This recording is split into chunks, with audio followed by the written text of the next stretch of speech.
Alright guys, welcome back to Teamfight Breakdowns, where we analyze fights, look at some slow-mo, and figure out what won or lost the fight. Today we'll be looking at some Fiddlesticks macro play, some quick decision making, as well as some ability use that really helped swing the game in his favor.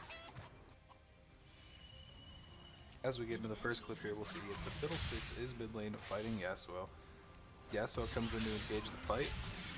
Fiddlesticks remains motionless long enough to proc his passive Dread, which as the Evelynn comes in does give him a movement speed buff to get away to safety.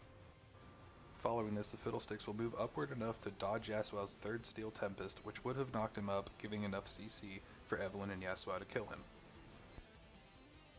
During the fight, Fiddlesticks does drop his Ignite on the Evelynn, which in turn gives him enough damage to secure the kill. Let's get into the next clip here. We'll see a fight is breaking out behind the Dragon Pit. Fiddlesticks will path down, remain out of vision, charge up his ultimate Crow Stone, and then come through the wall to surprise the enemy team. To run away from this, the Yasuo will disengage the fight, which allows the Blitzcrank and Tristana to deal with the Evelynn.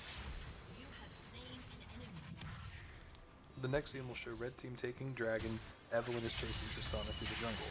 Fiddlesticks tries to come down and help Tristana, but a well-timed Bard ultimate Tempered Fate will allow the Evelynn to secure the kill. However, Fiddlesticks is able to finish off the Evelynn as well. The Bard does attempt to continue the chase, however, blue side's jungler Echo does appear and make quick work of him.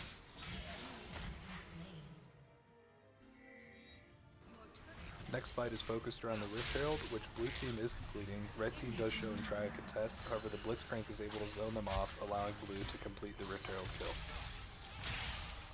Seeing that blue team has taken damage, red team does try to re-engage to see if they can pick up some kills. The Fiddlesticks puts his Drain ability on the Bard, which is keeping him healed up despite the Evelynn's damage. Red team uses most of their abilities on the Blitzcrank and the Fiddlesticks, which allows Echo and Tristana to move in and clean up the kills.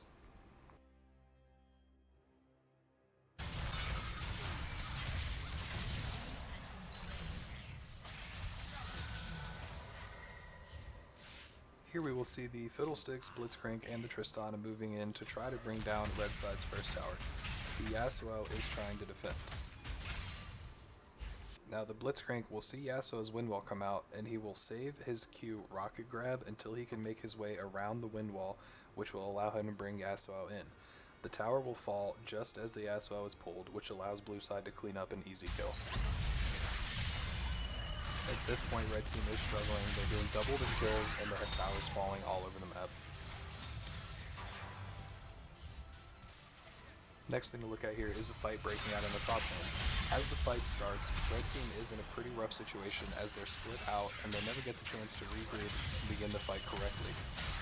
This allows blue team to pick up a couple of easy kills as the Heimerdinger runs and the Yasuo gets killed. The Ashe arrow will come through, but fatally does not hit anyone. Evelynn will flash forward and get her ultimate off, Last Caress, however she only connects with the Teemo, which results in her potential damage being minimized. Blue team will come around the wall and look to finish off the kills. As they realize there's nothing left, they start to head back, however Bard and Evelynn come back in.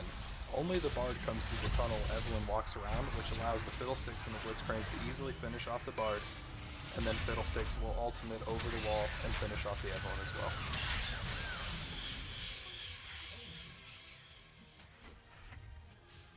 The next clip we get into here is a fight in the red side jungle.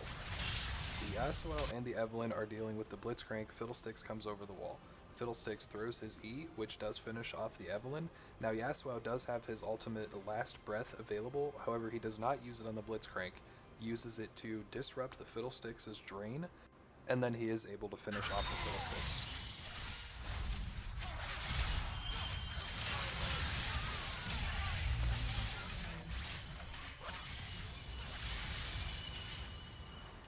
Next we have a team fight in the mid lane. The Ashe ultimate will come through, which stuns the Echo, allows her to deal some damage, however blue team will realize that they don't have a very good opportunity here, so they will back off. The Fiddlesticks will come out of vision, go back into the brush, and wait for a better opportunity. As he sees that the Heimerdinger is alone, he'll begin to channel his ultimate, come through the wall, and has a large amount of AP built at this point, so he is able to finish the kill. As we get into the fight here with Yasuo and Ashe, Fiddlesticks will use all of his abilities to bring down the Ashe, and he's able to finish the kill before he does fall to the Yasuo. The next clip here doesn't have too much to look at. It is the Fiddlesticks using his same old tricks to surprise Heimerdinger through the wall. Using that same high ability power, he is able to easily pick up another kill.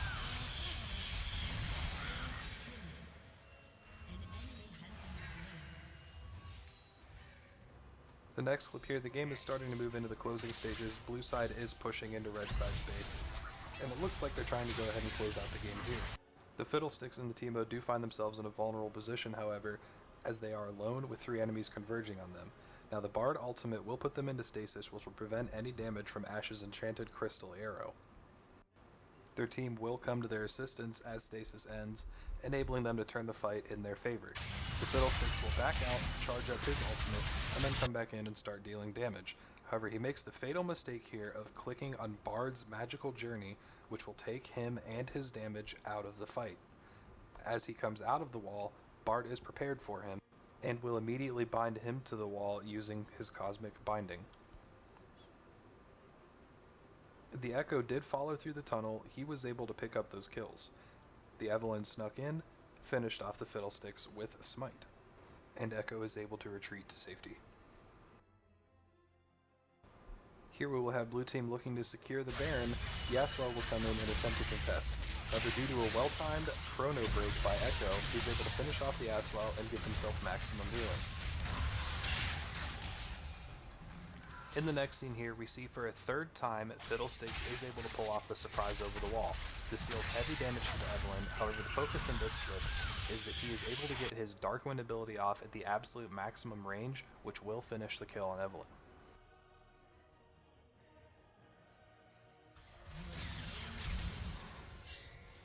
Fiddlesticks and Teemo will look to push into the base, however realizing they are outnumbered, they will quickly retreat and wait for reinforcements. However, those reinforcements do not come, and Yasuo is able to come forward and pick up some kills.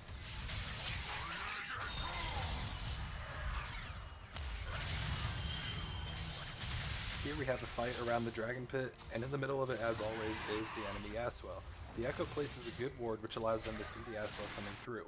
Now he predicts the wind wall, phase dives through, and then will use his Time Winder on the other side. This allows the full damage to go into effect on the Yasuo. The rest of the team converges, the Yasuo is killed, and Dragon is free. From here we move up to the Baron Pit, as blue team is looking to secure their second Baron of the game. The Yasuo will step on a ward, Blitzcrank will aim his hook well, which is able to bring Yasuo into the pit, resulting in a 4v1. He's killed easily.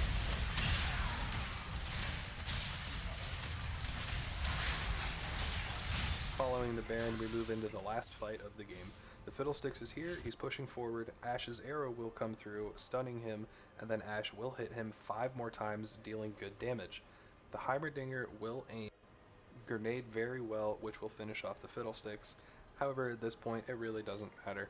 The rest of blue team is pushing in, all 3 waves of super minions are pushing in, and the game is over.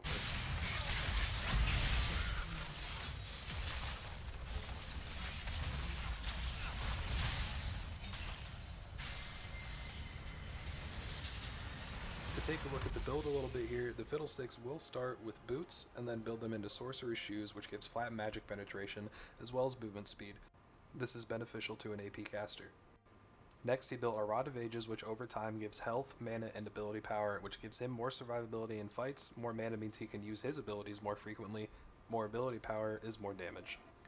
Seraph's Embrace is another item that gives ability power, mana, as well as a little bit of cooldown reduction. This synergizes well with the Rod of Ages, as it also gives you an active shield, which combines all of your bonus mana, and that is how much your shield is worth. After this, he built a Rabadon's Death Cap, which is just raw ability power, dealing in massive damage. This 3-item core synergizes very well together to give a good amount of bonus health, a very large amount of bonus mana, and a very large amount of ability power.